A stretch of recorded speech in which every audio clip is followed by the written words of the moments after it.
माँ का भजन हो रहा है, तो जरा दोनों हाथों से तालियां बजाना बहुत जरूरी है। हाँ, ये जरूरी नहीं कितना भी धनवान बन जाइए, लेकिन मां के सामने नतमस्तक होना ही पड़ता है। जितना झुकेंगे उतना ऊपर जाएंगे।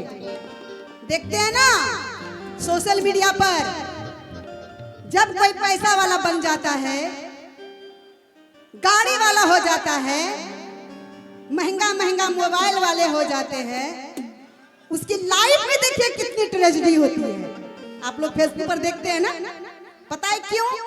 अकड़ मुर्दे की पहचान होती है।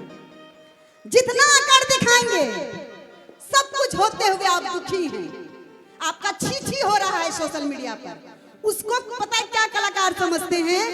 मैं तो ट्रेंडिंग में हूं। नहीं, कहते हैं ऊपर वाले की लाठी में आवाज नहीं होती है ना। अगर माँ तकलीफ में आ जाए अपनी औलाद से, वो रो के अपने आंसू तो पोंछ लेती है, लेकिन वो आंसू का जो बदला है वो ऊपर वाला देता है। वो कभी जीवन में खुश हो ही नहीं सकता। वो अपना एक रोजगार बना लेता है कि कुछ ऐसा करे ताकि सोशल मीडिया पर मैं छाया रहूं। चाहे वो लड़की हो, जो आप सभी देखते ही हैं क्या घटनाएं होती हैं, हाय हाय। तो इसीलिए जितना झुकेंगे उतना ऊपर जाएंगे। तो जरा दोनों हाथ उठा के, सही कहा ना मैंने? कुछ कलाकार को मेरे से बहुत परेशानी होती है सर, क्योंकि मैं सच्चा बोलती हूँ।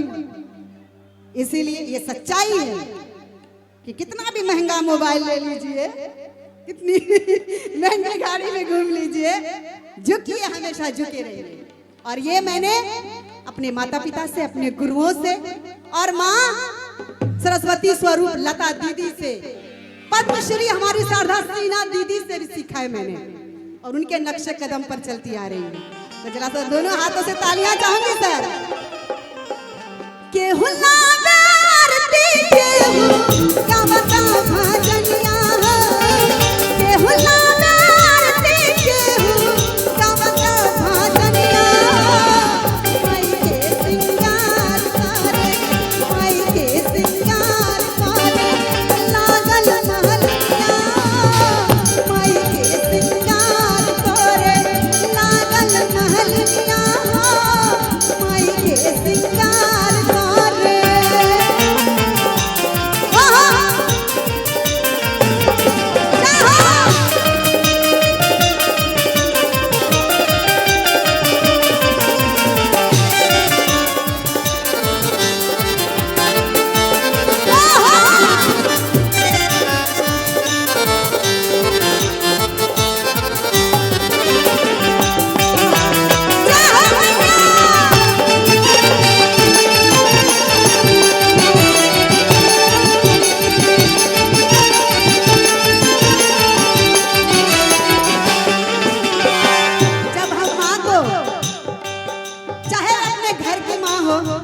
चाहे माता रानी हो, जब हम माँ का श्रृंगार करते हैं, माँ को सजाते हैं, तो नेल पॉलिश तो हम लगाते ही हैं माँ को। और यही भाव है, नोहवा में माई के लगावे नोह पालिश हो।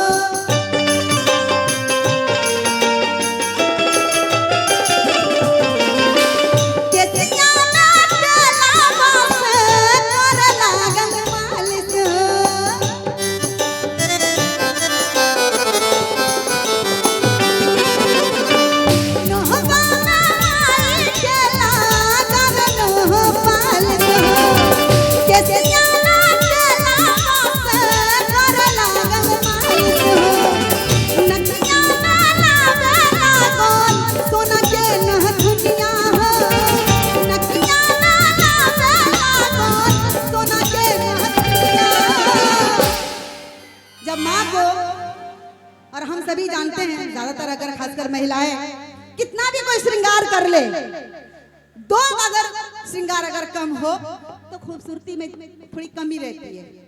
पहला तो पूरा मेकअप कर लीजिए, कोई भी पाउडर लगा लीजिए, तो अगर हम लिपस्टिक नहीं लगाते तो मेकअप को अधूरा माना जाता है। और दूसरा, अगर माँ को सुरहो श्रृंगार करने के बाद अगर माँ को अगर नथिया पहना दिया जाए, नथुनिया पहना दिया जाए तो माँ का रूप का वर्णन क्या करना, अद्भुत। तो जरा माताएं बहने जरा दोनों हाथ दिखा दीजिए, दोनों हाथ। हाँ जी, आप सभी पीछे वाले खाना खाने के लिए लाइन में लगे हैं कि जागरण में आए हैं आप सभी? जहां जगराता हो वहां जागना पड़ता है और माँ को मनाना पड़ता है तालियों से। जरा दोनों जिनके हाथ खाली हैं और जिनको माँ ने प्यारे प्यारे दो हाथ दिए हैं वही तालियां बजाएंगे, वरना कोई बात नहीं। हाँ, भजन के साथ, भजन के साथ।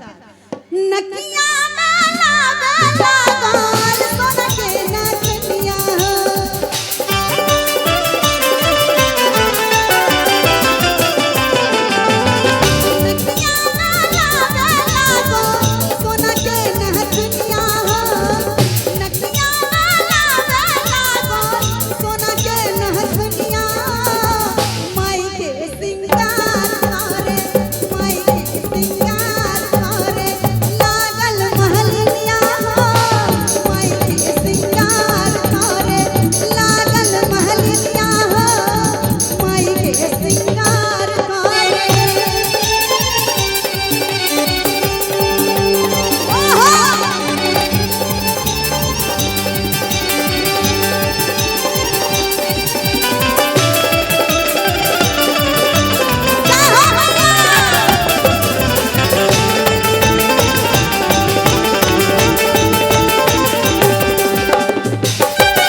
सोशल मीडिया से जुड़े हुए हैं, अच्छी बात है, सोशल मीडिया का ही जमाना है।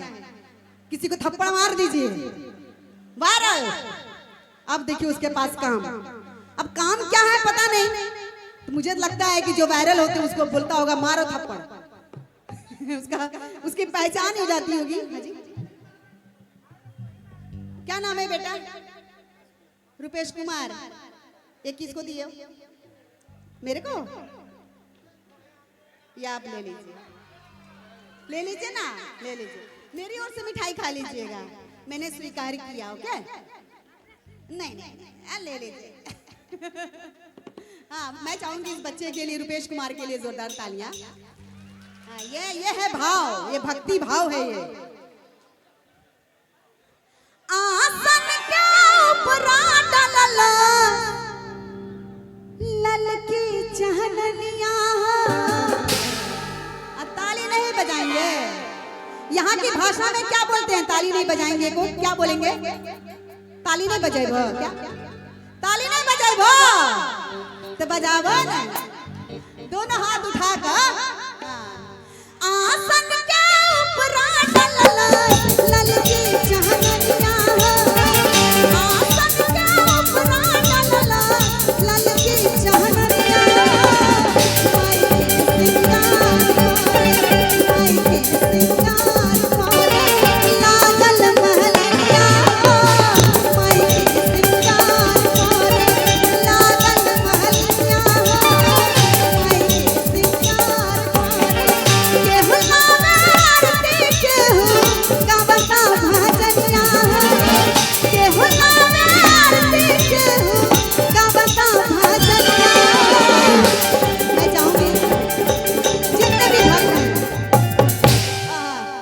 रेस्ट वरना आगे कुछ जुड़ जाएगा, इसलिए रेस्ट तक रहो।